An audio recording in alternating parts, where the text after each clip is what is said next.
Life is changing. And as my guest today says, we are walking in a forest of unpredictability. Let's have ourselves a pocket sized pep talk because one way to cope with unpredictability is to innovate. And we're going to discuss a guide to do just that. A Pocket Sized Pep Talk, the podcast that can help energize your business and your life with a quick, inspiring message. Now, here's your host, Rob Jolles. Today's guest, Jackie Lyles, is an innovator, speaker, convener, and consultant in energy and technology. Known for her two Amazon best-selling books, Own Your Value and Transformational Growth, and an entertaining TED Talk, she develops strategies with Fortune 500 companies, as well as new energy and technology emerging companies and governments to solve energy security challenges, increase revenues, and improve the quality of life of communities. Whew. Happy to have you with us, and welcome to the show, Jackie. Thank you. It's a delight to be here, Rob. Whew, that's some bio there. Folks, that took me 3 tries. That was not easy. You've got quite a background there, but it's nice. I do. Yeah, you sure do. I've been on Jackie's podcast. What was the name of your podcast again? Sales Magic. There you go. I was on that Sales Magic podcast, and now we're going to have Jackie on ours. So it's really great to see you again. I want to hone in on that book, Own Your Value. And I'm guessing, usually, I've always wanted to create a podcast with this name. I'm actually floating it with a group out here called A Book Finds You, because rarely do we find a book. It kind of finds us. How did Own Your Value find you? Oh, thank you. Thank you, Rob. That's a great question. And it's a delight to be here with your audience and with you. You really inspire me. I've loved reading your books and listening to them on Audible. So much fun. Thank you. So, the way it found me is we had a client that kept saying, why don't you write this down? And it was a lady at Centerpoint Energy, and she kept saying again and again and again, you know, you've got so much stuff in your head. Why don't you write this down and give us this in a book we can read? She said it's predictable, repeatable process. And we kept doing this again and again and again. And I realized I wanted to do this because it was a secret to our work in working with technology companies and in energy companies, especially around renewables and new kinds of generation, because what's coming out in the whole green energy movement, and also with many new companies as they're trying to launch new technologies, what they found is that they've got to have a great way to own their own value. And so our flow value model that we put together is predictable, it's repeatable. And there's so many stories we have of people that we've worked with out in the field who are rock stars in sales. Yeah. And I know many people in the audience, you're probably rock stars too. And, you know, we love hearing those stories about other people. I mean, there are people like in this book, you know, we talk a little bit about Amanda, who is just a superstar in sales. And when I started working with her, she kept saying, I asked her if she would be willing to be in the book. And she said, I'd love to. So it just started writing itself, just telling the stories of clients. It was a lot of fun. Yeah, you've got, you don't have just 3 or 4 clients that pitched in. What, it's like 30 or 40? How many people were part of this book? Yeah, we, in this process, we worked with over 400 people, and we narrowed it down and honed it down to the top 10. So that's what you really hear about again and again. But there's many others mentioned, you know, including Mauro Ferrari. And he was really the catalyst that started it all. Dr. Ferrari is a leader in science, in brand new nanotechnology science. And at the time, he was president of Houston Methodist Research Institute. And he is an incredible researcher that had a huge breakthrough with nanotechnology and finding actually a way to treat lung cancer that it goes away in mice. And so it was his his work is covered in science. And he said, I want to give somebody a chance to give someone else a chance. And that's what you do in Own Your Value. So what an incredible guy. He's an Italian guy, and when he was in Texas, he always wore cowboy boots. So a lot of fun. He's now in California, and I understand that he goes out and swims every morning. So, he's flexible in that. Well, that's why he wears cowboy boots when he's in Texas, and he walks around with a surfboard when he's in California. This guy adapts to his environment, which isn't a bad tech. Salespeople, listen up. That's called adapting and fitting into your environment. It's not completely foolish. So, yeah. Oh, yeah, really smart, really smart. Yeah. And Rob, this book about owning your value goes to talk about how we're all in sales. Yeah. I started selling when I was 8 years old with the Girl Scouts. I sold more cookies than anyone in my troop region area, part of Texas. And I sold again and again and again. And it was always about owning the value that I brought to the transaction and to the experience in relationship. Yep. Just so you know, I was in Boy Scouts, and I was in a troop that had over 120 guys in it, and wow. We sold first aid kits for the back of cars. We actually sold light bulbs door to door. We had a real smart leader. Everybody needs a light bulb. We're coming right to your door, and we got a tax deduction for you. And we sold fertilizer, but I always pride myself. And when I ran track in high school, always pride myself. Nobody outsold me. Now, I had 36 first cousins in the state of Maryland. That helped. 7 uncles and 2 aunts. But my golly, by gosh, once I ran through that menagerie, I was still selling. But I agree with you. Everybody is in sales. I almost roll my eyes sometimes because I know people fight that, but a parent, sells a child. We're trying to make cleaning up a room that child's idea. We sell at the PTA. We sell in the boardroom. We sell when we're managers. And but it's a shame. Well, let's just stay there for a second. Why do you think? And I'm gonna jump right back to that book, but I just want to talk to another sales mind. Why do you think so many people resist saying that they're in sales? What's the problem? My gosh, it's Willie Loman, The Death of a Salesman, the old door-to-door Fuller Brush version. Mm-hmm. I'm going to college so I don't have to sell. I'm going to be in a real tough tech field so I don't have to sell. I'm going to be, I worked, probably the best example I could give you, I worked with a lot of PhD rocket scientists with a company that did very new technology in green energy to find out how to have a net carbon zero, which means no methane gas leaks out. It's incredible that they do that in these plants. And everyone said, Jackie, we're so glad you're the salesperson because we don't want to sell. We don't want to market. We can't do it. And I always had to apologize. I thought I was the noisiest person in the office. We were in this, it's a startup, and you can imagine this big open area, and all these scientists were working on all these algorithms. They're absolutely brilliant. Their product could do something that had never been done before. And I was always talking to, 400 thought leaders, getting them engaged, getting our team involved, getting them meetings. And what I did is make those connections and make those in-depth referrals to one place, to another, to another, to another.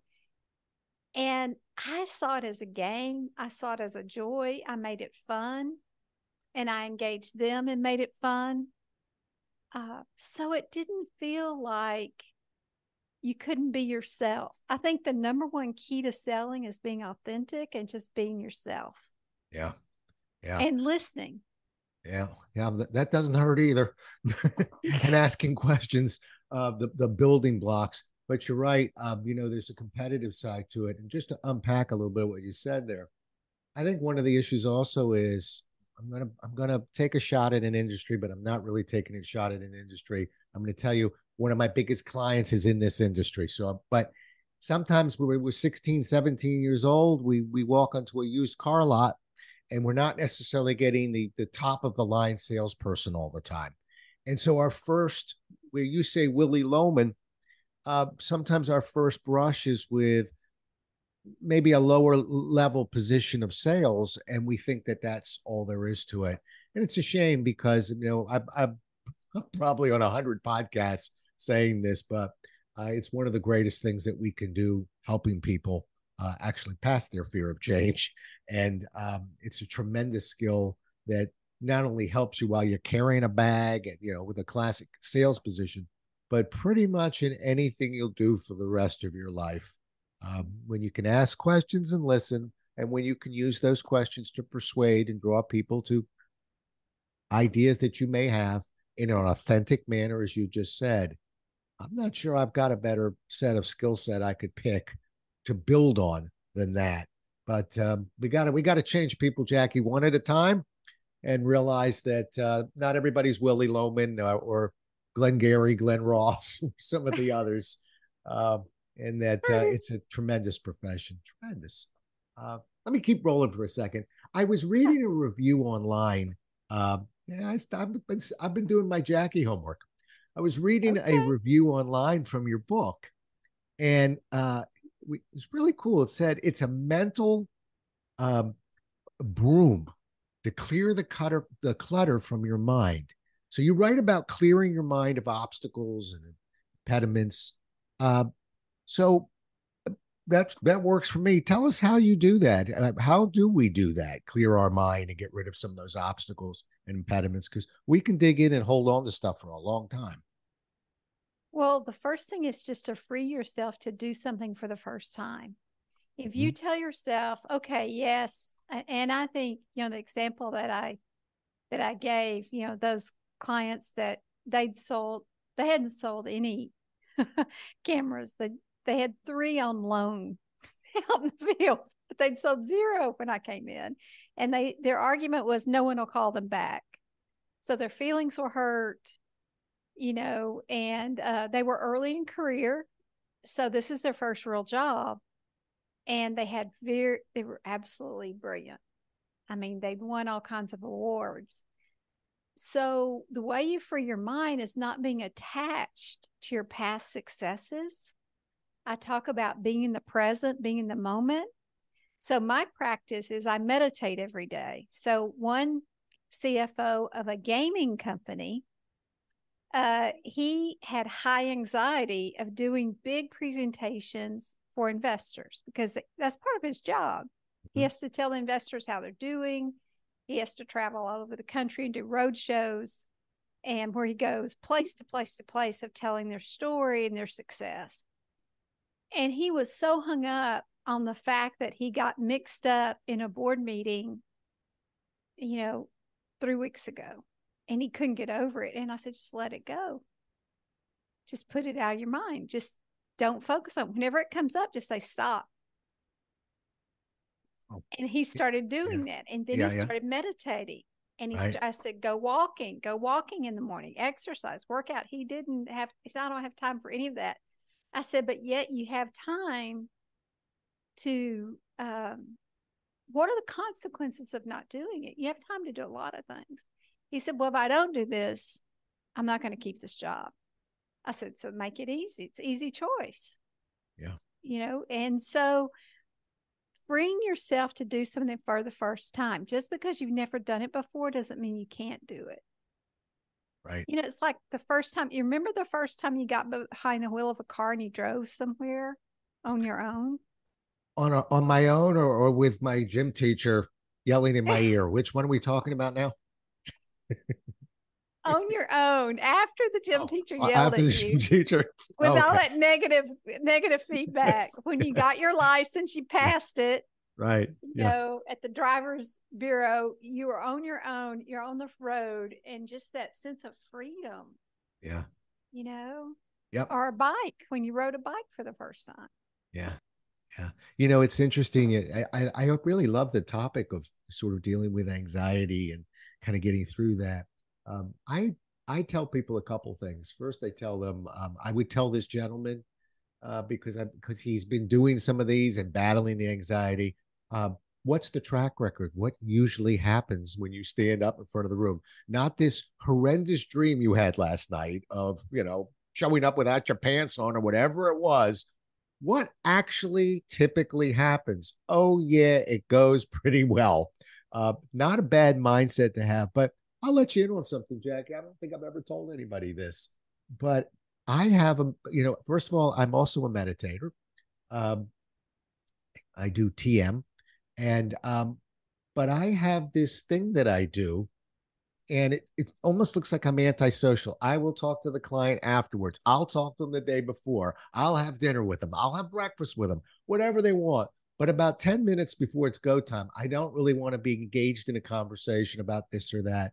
I have this walk that I take quietly, and I feel like I'm in sort of a horse barn, a paddock, and I am just gently walking this horse, getting ready for a race, and just trying to calm my nerves. This horse that's getting ready to race, who happens to be me, is not nervous about the race. Now he's anxious about the race, and he should be. He's about ready to run a race. We're getting ready to put it all out there. So I want to use that anxiousness. I don't want to reject it. I want to accept it. I want to reject any thoughts of nervousness. I can't really use that, but I take that quiet walk, and I can almost hear sort of hoofs being gently going across that gravel and that grass, and get ready to be loaded mentally into that stall and waiting for the bell. And that's my way of kind of calming my nerves. As crazy as that sounds. Now, you're the first person who ever got that story, so be gentle. Well, for this client, he was very successful in meditating and walking just for 20 minutes a day. And then he just being in the present moment and breathing. Right. When someone asked him a question or they peppered him with questions, I just asked him to stop, pause, breathe, listen and hear them, repeat what he heard if he needed to, clarify, and answer. So being in the present moment, you're completely okay. Yeah. Telling yourself, I am okay. Yeah. I'm in this moment. I'm breathing. I'm perfectly fine. I'm standing upright, and I'm grateful to be here. And that the research that we've done on gratitude, it triggers something in your brain. And so I love your analogy of the horse. That's a great analogy. I think in your book, you talk about how someone came up to you during that, during that period, and you had to talk to them or ask them a question and had to help them find a place to sit, or you heard them talking about you, about how they didn't want to be there. That's right. And you used it, right? And so you went and stood by them when you wrote a poem about it. Yeah. And so I love that. And so I think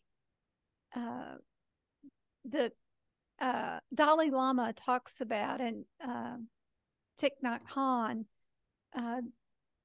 the Zen Buddhist monk from Vietnam, talked about being in the present moment and breathing. And so if you can connect to the breath, you can be very happy in that moment and be very grateful.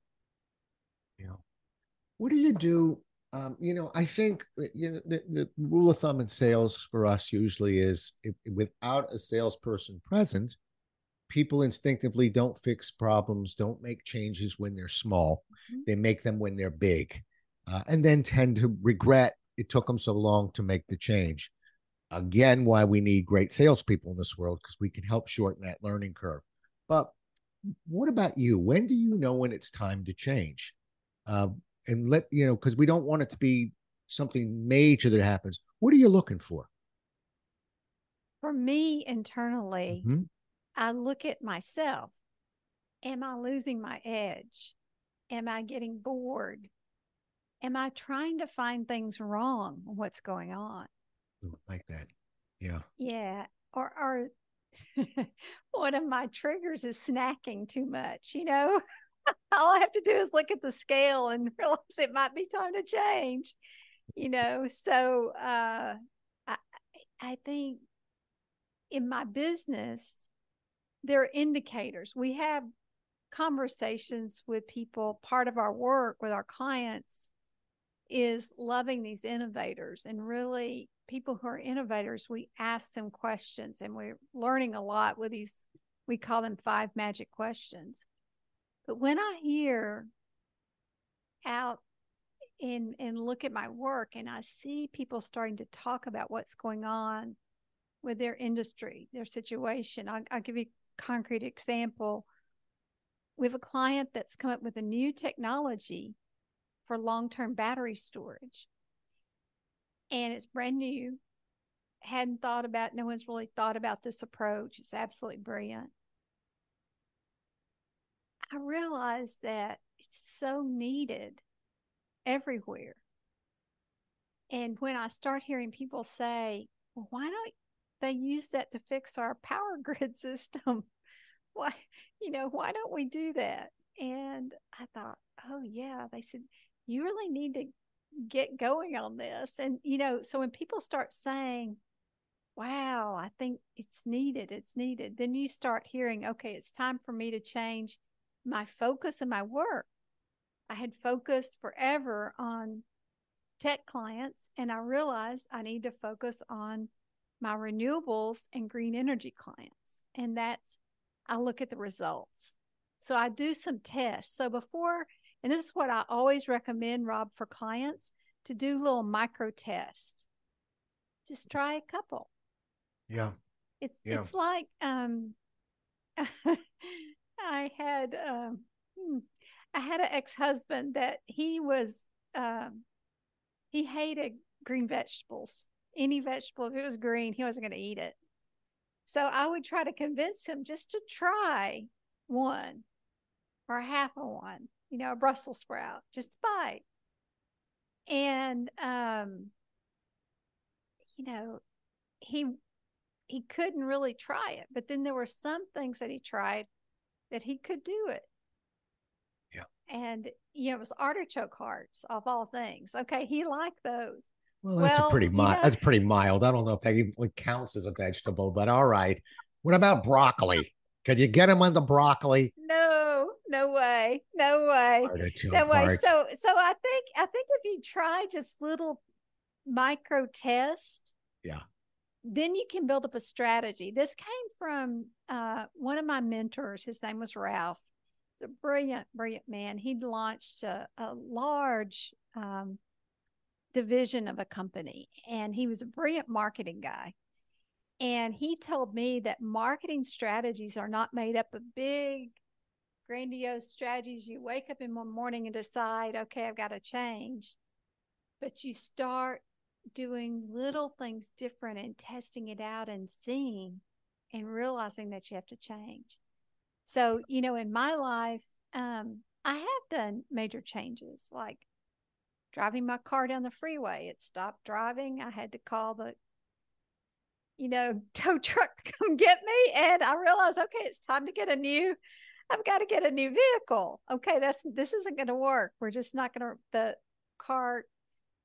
the guy that worked on at the car shop, he said, Miss Jackie, we can fix it, but we don't know if you're going to be able to drive it. So I said, how old was this car? But this is interesting. I want to stay on the car for a second. How old was this car? It was 12 years old. 12 years old. How many miles was on this car?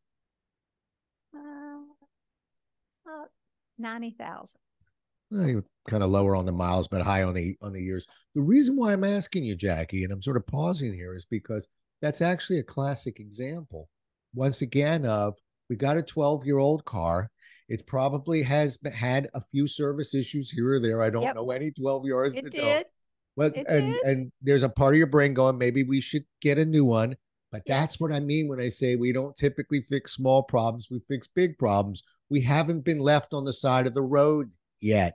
And in business, so many businesses have that same story. It's just, well, our security system hasn't really been updated, and it's a little bit on the old side, but knock, knock, knock, we haven't been hacked yet. And there it is. That's that kind of position of change.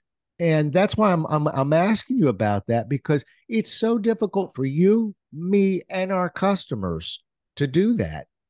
Uh, and that's one of the reasons why, from on my side of the mic here, I'm usually looking for people that I trust, people that I value, who can eyeball what I'm doing, sometimes within the company, outside the company, good consultants, because we all, you and I, can operate unconsciously and competently. In other words, we don't know that we don't know sometimes. That's why we need to trust others, but they got to be the right person. So true. So true. Yeah. All right. You wrote the book, Own Your Value. How does Jackie own her value? Well, the first thing that I do is we follow our own flow value model for our work. Okay. So this every time it works. And when we follow the methodology, follow the system, have great project managers, give our own self feedback into this isn't working, this isn't not working. I have a board of directors that I report to. I'm the CEO of my company, but I still go have my board and they give me feedback.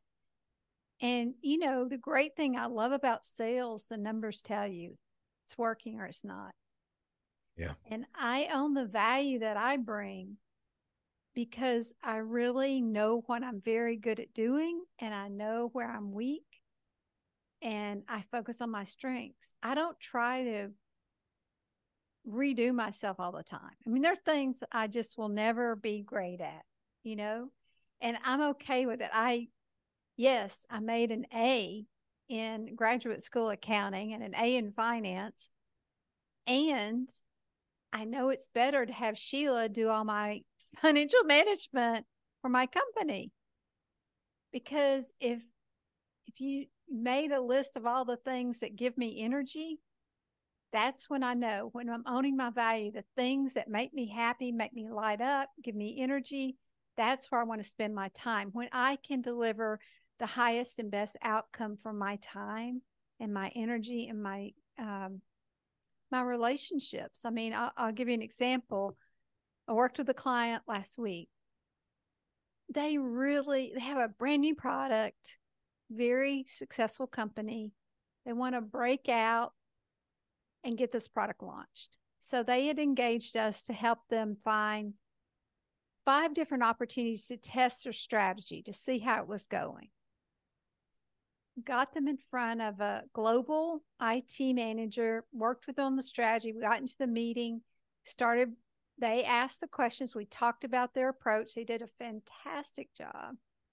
All of a sudden, it's a $2.3 million opportunity.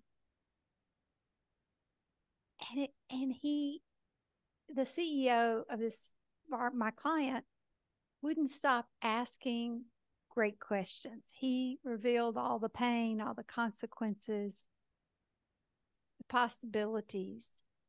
So I know that was 30 minutes of my time really well spent. Yeah. Yeah. Because I could give him feedback. I said, okay, do you want feedback? Would you like feedback after this meeting? They said, absolutely. I said, you're a great salesperson. You're right on track. Told the CEO where you need to go and what you need to be doing. The client gave great feedback. They were thrilled. The client called me after he got off the call and said, Jackie, how do you know these guys? I said, well, met them in March and so impressed with what they were doing. And I wanted to connect them with you because I just knew there were opportunities. And they wanted to look at changing their approach to the market. They need a new strategy. And they need to disrupt some old patterns in their company. And they want to disrupt the industry. And he said, it's exactly what we're looking for. He said, these guys are not just someone I would buy from, but they're someone I want to partner with globally. So I know I'm very good at that, you know, Rob, and that's how I want to spend my time. Right. On those high value interactions. And they give me direction and give me feedback into what could be. Yeah. Yeah, it got me thinking a lot on this side. I'm not going to name the company, but I'll tell you that I think this is a really good message for just about anybody who's listening, particularly in sales. But you know, one of the things that you're hearing in Jackie's story is, we have to bring some sort of value to the table with us. Uh, that'll give you a nice kick in the pants. But I went and I was up against much bigger companies for a contract I had no business even walking into, and but I had faith, and I walked in. It's probably 20 years ago, and I was trying to position something that they wanted sold, and I said, I just have one question for you. If I walked into your establishment and was looking for exactly what you wanted me to want, what would I be asking for? What is it that makes you different from everyone else? One thing. And they looked and very confused. And they said, "Could you go out in the hallway?" And they called me back in a few minutes later. They handed me something they had written on a piece of paper, small piece of paper. And they said this. And I said, "Okay, we got a lot of franchises. Anybody else know about this?" And they were like, "Not really." And I went, "That's where we start when we're selling. I have to know what we want the client to want." But in a sense, I stumbled into a question that they hadn't asked themselves. And I know it's 20 years ago because I'm still working with that client. And so anyway, it's those that I'm coming back at you. That's the kind of thing that really makes me feel valued and great. I love coming up with thoughts and ideas that, in a sense, nobody else has. At least I try. But anyway, you Well, I love inspired that that. story out. You so far you're doing really well. Whose podcast is this? So far you got me to tell 1.5 stories I don't normally tell. All right, let me ask you. We'll bring ourselves in for a landing. Uh, if a listener walked away today after listening to this podcast, and they walked away with one thought or one idea or one action that they want to take with them from the conversation that we've had, what would it be? What would you want them to take away from this conversation? I would thank you. Thank you. Let me just reflect on that. I would want them to know that there is a way they can change their mind about the value they bring to their customers and potential customers. And there's a way they can change the minds of customers about the value they bring. So it's a match. Yeah. And the way to test it is one relationship at a time. And it's not about logging hours and drudgery and difficulty. It can be easy. It can be easy to change your mind. Just have to do it and let go and just take one step at a time. So I'd want them to leave with that feeling of they can do this. They can own their own value, own the value they bring, and they can understand what value their customers are bringing to the relationship, and that it's a match. It's not everybody is your customer, and not everyone is the best customer for you, and it doesn't have to be hard. You can use it to approach it as a step-by-step testing and find a strategy or a flow. I'll give you a quick example. I talked to a client yesterday, and she's chair of the board, this organization that I worked with, and I'm still working with them. And I talked to her. It's been so difficult for them. They've not been able to turn it around to really. They've tried and tried and tried for years. So they started asking, I call them the 5 magic questions, but essentially they're in my book, Own Your Value. They're on page 71. Oh. They're simple, straightforward questions, but they get the ball rolling. And she said, "Jackie, we now are seeing a complete change in our organization. people are coming to us. This particular person's late in her career. So early people who are and she talked about much younger are coming in. They're making a significant difference in the community, in the organization, and it's changed for the good. It's been completely disrupted. So, when you think about the 5 magic questions, I mean, they're in my book, and they're, you would find them in the podcast, even in, I asked them on the podcast on Sales Magic. So, the questions are, what's the key responsibility you're focusing on right now? What's the biggest challenge you're facing? Imagine a partnership with us to meet that challenge. What does it look like to you? How will you measure its success? What will it do for you personally when the challenge is met? And I just added one today. I was thinking about you, Rob. I did this in some work we were doing with a client, and I said, what are the consequences of not doing it? What's going to happen if you don't do it? You don't meet that challenge. Yeah. You don't take action. Yeah. And they said, well, we won't get there. We'll have to do something completely different, but it's not going to be good. Yeah. And I thought about that. I thought, that's my answer. Perfect. Yeah. What are the consequences? I know the car seems to be running okay, but what are the consequences of having an important appointment, needing to be someplace in a timely manner, a lot riding on it, and that car picking that day to leave you on the side of the highway? Those are the questions that clients don't typically ask themselves. And we have a responsibility to earn the right to ask that question. I don't shake hands, take a sip of coffee, and ask that question. We're going to be pretty deep into the conversation, but it's an outstanding question. I'll close with this back at you. I learned this when I was 21, Jackie, in the insurance industry. And I learned in my mind that selling often is not what is, it's what if.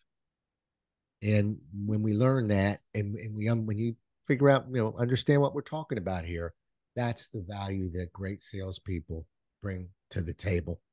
We can get at these things a little bit earlier. Stop thinking back when you were 16 and you and that Willie Loman and Glenn Ross. It's a new time, and let's embrace those that can help us find our value. Own Your Value. It's on Amazon. Yep. Jackie would love if you picked up a copy, and she'd really love if you wrote a review on it. So there you go. It's Own Your Value. She's got a couple of books on there. And how do people get a hold of you, Jackie? Well, the easiest way is just email Jackie at JackieLyles.com or my website, JackieLyles.com. Listen to the podcast. It's on every place, all your favorite streaming ways to hear the podcast. You can hear it. Have I been on yet? Have I gotten on there yet? Have you played me yet? No, it'll probably be February. February. All right, folks, hang in there. We're gonna get you. We're gonna get you there. We have a few in front of you. We have all right. I just heard a few. I'm trying to get you more listeners. Okay, go ahead. I love it. And I think the best way is just to reach out and just shoot me an email. And I'm happy to listen to anyone, to help anyone. My whole life is about serving. That is what I'm here to do. It's to deliver service. And that's who I am. Well, I can attest to that, because I met Jackie. We spoke briefly, but we really spoke at some more length a couple of weeks ago. And I will tell you, you walk that walk, my friend. And I personally have been able to witness it. So she means what she says. And I am grateful to have had you on the show. And as usual, I've learned a lot. And I'm going to have yours on a little bit earlier than February. How you like that? Because I'm competitive. But anyway, it's been a pleasure. And I'm just grateful you were able to have a conversation with us. Thank you, Jackie. Well, thank you. And thank you, listeners. I love sales. There's nothing more fun and it keeps you alive. It keeps you growing. You always learn something every day when you sell. You sure do. And that when you look her up, that Lyles is spelled Lyles, just for the record. All right, everyone. We'll do it again as well as we can next time. Until then, stay safe. Thanks so much for listening. If you enjoyed today's show, please rate and recommend it on iTunes, Outcast, or wherever you get your podcasts. You can also get more information on this show and Rob at jollis.com.